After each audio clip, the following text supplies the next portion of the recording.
Welcome back to Philosophy Matters Lecture Series. This is your Professor, Joe. At the heart of human inquiry lies a simple yet profound question. How do we know?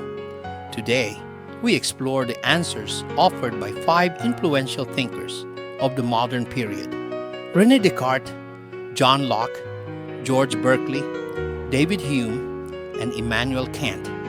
Their philosophies shaped not only epistemology, but also the broader history of human thought. René Descartes, 1596 to 1650. Rationalism and the Method of Doubt. Rationalist. Starting point, doubt, method, rational deduction. Project, certainty through reason. René Descartes, the father of modern rationalism, began his philosophical quest with skepticism. In the 17th century, Descartes rejected the inherited teachings of his scholastic education and declared that true knowledge must have the certainty of mathematics. He introduced the method of doubt, systematically suspending belief in everything, including sense perception, the external world, even mathematics, until he arrived at one undeniable truth: cogito ergo sum. I think, therefore I am. This became his foundation. From this point, Descartes rebuilt knowledge on the certainty of the self, then on the existence of God, whom he saw as a perfect, non-deceptive being that guarantees the truth of our clear and distinct ideas. For Descartes, reason is the gateway to truth, and knowing is possible because we can discover indubitable truths through rational thought. John Locke, 1632 to 1704. Empiricism and the blank slate. Empiricist.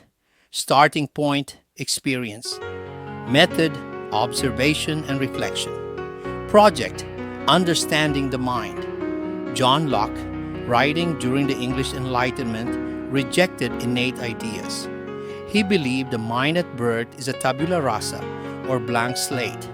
According to Locke, all knowledge comes from experience, either through sensation, sense data from the external world, or reflection, internal awareness of the mind's operations.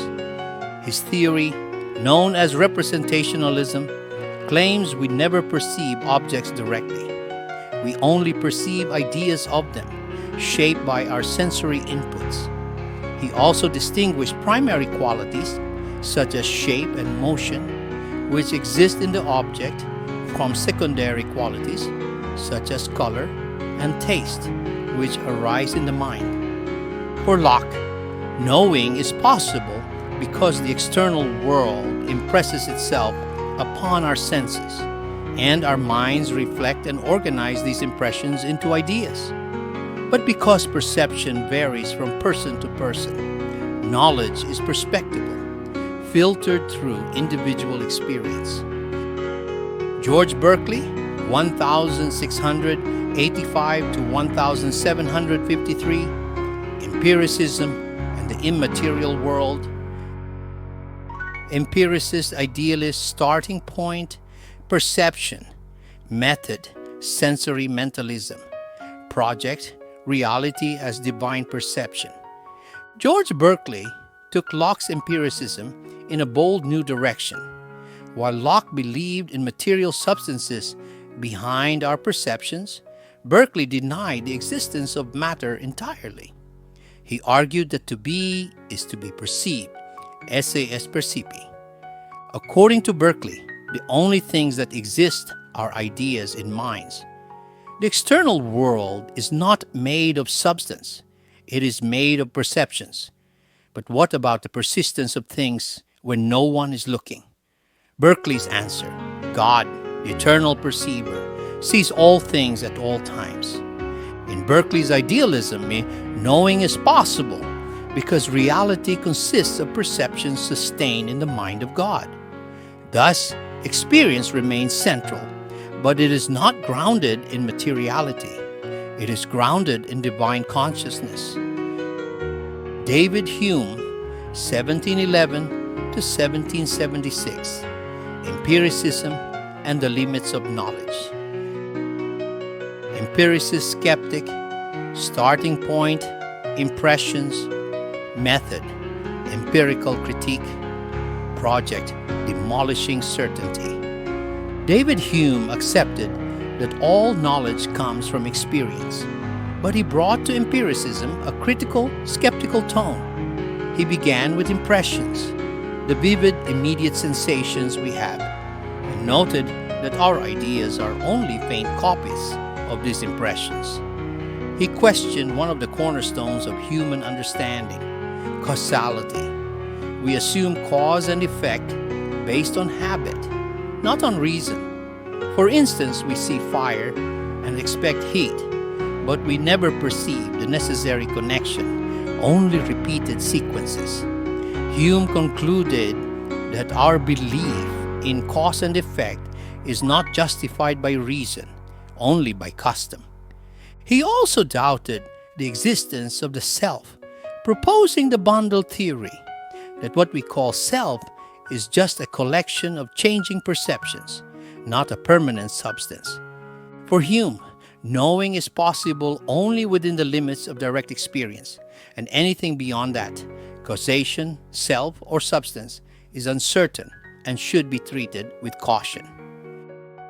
Immanuel Kant, 1724 to 1804, a synthesis of rationalism and empiricism. Rationalist empiricist synthesizer, starting point, conditions of experience, method, transcendental analysis, project, reconstructing knowledge. Immanuel Kant, living at the height of the Enlightenment, revolutionized epistemology by responding directly to Hume's skepticism. In his Critique of Pure Reason, 1781, he proposed a middle path.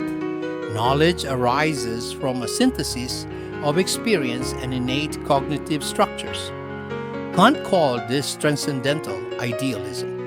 He argued that while knowledge begins with experience, it is shaped by the mind's a priori categories, such as space, time, and causality that structure all perceptions.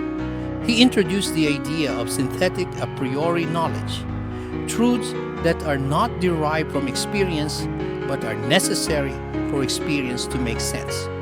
For example, the statement, "every event has a cause," is not learned from experience. Rather, it is what makes experience coherent. Kant's Copernican revolution in philosophy reversed the traditional model. It is not the mind that conforms to the world. It is the world that conforms to the structure of the mind. Thus, knowing is possible because the mind actively organizes experience, and not because it passively mirrors a chaotic world. Final takeaways. What can we learn? Descartes taught us that knowledge begins with doubt, but is grounded in rational certainty. Locke showed that knowledge starts with experience, and the mind builds understanding from it. Berkeley claimed that reality is made of perceptions, not matter, and God ensures stability. Hume warned us of the limits of knowledge, especially our assumptions about cause, self, and substance. Kant offered a bridge between reason and experience, showing that the mind actively shapes what we know. In the end, these thinkers challenge us to reconsider what it means to know. Their insights reveal that knowledge is not just about facts or data. It's about how we structure, interpret, and justify what we believe to be true. To know, then, is to think, to sense, to doubt, and to reason, carefully, responsibly, and reflectively. Thanks for watching. Join me again in the next episode with Philosophy Matters on philosophy of religion. See you then.